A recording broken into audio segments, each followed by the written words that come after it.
YCP కీలక నేత విజయవాడ చెందిన ట్రేడ్ యూనియన్ నేతగా ఉన్న గౌతమ్ రెడ్డిపై పోలీసులు కేసు నమోదు చేశారు. ప్రధానంగా భూ కబ్జా చేసిన ఆ ఇంటి స్థల యజమానిపై దాడితో పాటు హత్యాయత్నానికి సంబంధించి కుట్ర చేశారంటూ కూడా విజయవాడ పోలీసులు కేసు నమోదు చేసి ప్రస్తుతం గౌతమ్ రెడ్డి కోసం గాలింపు చర్యలు చేపట్టారు. ప్రస్తుతం మనం విజయవాడలోని గౌతమ్ రెడ్డి ఇంటి దగ్గర ఉన్నాం. ఇంటి దగ్గర పరిస్థితి ఒకసారి వివరించే ప్రయత్నం చేస్తాను.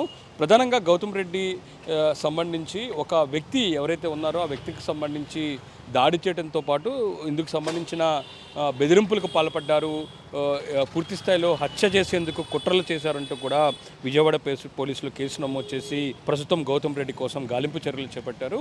అయితే ఈ కేసులోని ప్రధానంగా గౌతమ్ రెడ్డికి సంబంధించిన నలుగురు అనుచరులను పోలీసులు అదుపులోకి తీసుకోవడం జరిగింది. ఈ కేసు చూసినట్టయితే ఉమామహేశ్వర్ రెడ్డి అనే వ్యక్తి సత్యనారాయణపురంలో నివాసం ఉంటారు. ఆయన తల్లి పేరు మీద ఉన్న స్థలాన్ని పున్నూరు గౌతమ్ రెడ్డి కబ్జా చేయడంతో పాటు రేకుల షెడ్ వేశారు. 2017లో అతను అమెరికా నుంచి వచ్చిన తర్వాత ఈ అంశం వెలుగులోకి వచ్చింది.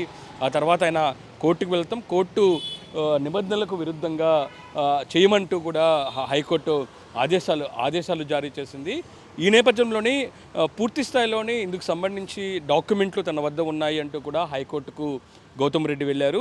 ఆ తర్వాత వైసీపీ ప్రభుత్వం వచ్చిన తర్వాత ఆయన ఇక్కడ నిర్మాణానికి చేపట్టారు అనేది మాత్రం ప్రధానంగా ఆరోపణలు వచ్చాయి. ఆ తర్వాత ఇటీవల కాలంలోని 31/10/2024 రాత్రి 8 గంటలకు గౌతమ్ రెడ్డి అనుచరులు ఉమామహేశ్వర్ రెడ్డి ఇంటికి వెళ్ళి దౌర్జన్యాలకు పాల్పడ్డారు. దాంతోపాటు దాడి చేశారంటూ కూడా ఆయన పోలీసులు ఆశ్రయించిన నేపథ్యంలోని 5/11/2024 ఈ నెల 5వ తారీఖున ఏదైతే బాధితుడిగా ఉన్నాడో ఉమామహేశ్వర శాస్త్రి పోలీసులకు దాంతోపాటు సోషల్ మీడియాలో కొన్ని పోస్టులు పెట్టారు. దాని ఆధారంగా పోలీసులు గౌతమ్ రెడ్డికి సంబంధించిన నలుగురు అనుచరులను అదుపులోకి తీసుకున్న పరిస్థితి కనపడుతుంది. అయితే గౌతమ్ రెడ్డి కోసం పోలీసులు గాలింపు చర్యలు చేపట్టారు. పోలీసులు మాత్రం విజయవాడ పోలీస్ కమిషనర్ మాత్రం తమ వద్ద వీడియో ఆధారంలోనే బెదిరింపు చేసిన వీడియో ఫుటేజ్ ఉంది. దాని ఆధారంగా నలుగురు అనుచరులను అదుపులోకి తీసుకున్నాం. ప్రస్తుతం గౌతమ్ రెడ్డి కోసం గాలింపు చర్యలు చేపట్టాము.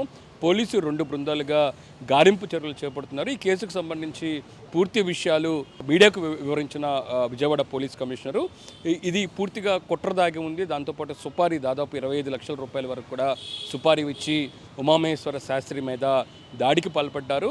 దీనిపై విచారణ కొనసాగుతుంది. నలుగురు అనుచరులు ఎవరైతే ఉన్నారో కుట్రలో పాల్గొన్న సుపారీ తీసుకున్న గౌతమ్ రెడ్డి అనుచరులు పూర్తిగా ఈ కేసును ఒప్పుకోవడం జరిగింది. గౌతమ్ రెడ్డి దీని వెనకాల ఉన్నారు, త్వరలో అరెస్ట్ చేస్తామనేది మాత్రం విజయవాడ పోలీసులు చెప్తున్నారు. కెమెరా పర్సన్ వెంకట్తో గాలిబ్ షోన్, మెగా 9 టీవీ, విజయవాడ నుంచి.